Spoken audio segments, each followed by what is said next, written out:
চট্টোপাধ্যায় যে নতুন উত্তরসূরির আত্মপ্রকাশ করতে তার আমি সাধারণ সম্পাদক। আজকে যে আমাদের সমাজের যে জিনিসগুলো হারিয়েছে, যে জিনিসগুলো যেমন নাটক, কবিতা, লোকশিল্প, সেগুলো যাতে পুনরায় আবার সমাজের ফিরে আনতে পারি, সেই জন্যই এই মৌলিকতার জন্যই উত্তরসূরির আত্মপ্রকাশ।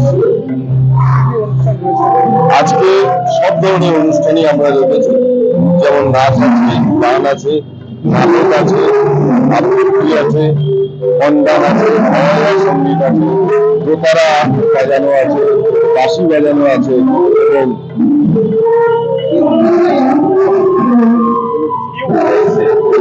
উদ্দেশ্যটা হচ্ছে যে নতুন যে প্রজন্ম তারা কম্পিউটার নির্ভর, মোবাইল নির্ভর হয়ে পড়েছে। এই কম্পিউটার নির্ভর ও মোবাইল নির্ভর হয়ে যাওয়ার জন্য আমাদের সমাজের যে সংস্কৃতিটা, সেই সংস্কৃতিটা আস্তে আস্তে হারিয়ে যাচ্ছে।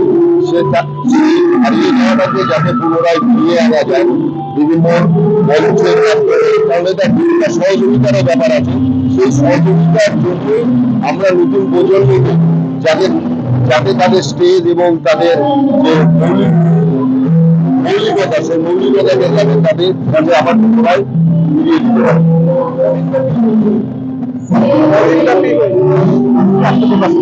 আজকে এই অক্ষয় তৃতীয়ার পুণ্যলগ্নে এই আত্মপ্রকাশ করল উত্তরসূরি।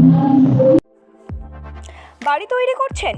নো টেনশন, এখন মোবাইলের মাধ্যমে ইট, বালি, পাথর, রড ও অন্যান্য নির্মাণ সামগ্রী অর্ডার করুন আমাদের ওয়েবসাইট www.buildingmart.co.in থেকে, আর পেয়ে যান আপনার বাড়ির দরজায়।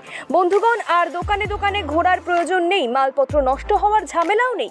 মাত্র এক ক্লিকে ইনস্ট্যান্ট উন্নত মানের নির্মাণ সামগ্রী পেয়ে যান আপনার বাড়িতে। বিশদ জানতে যোগাযোগ করুন 8250331346 এই নম্বরে। প্রোডাক্ট দেখতে ভিজিট করুন www.buildingmart.co.in এ।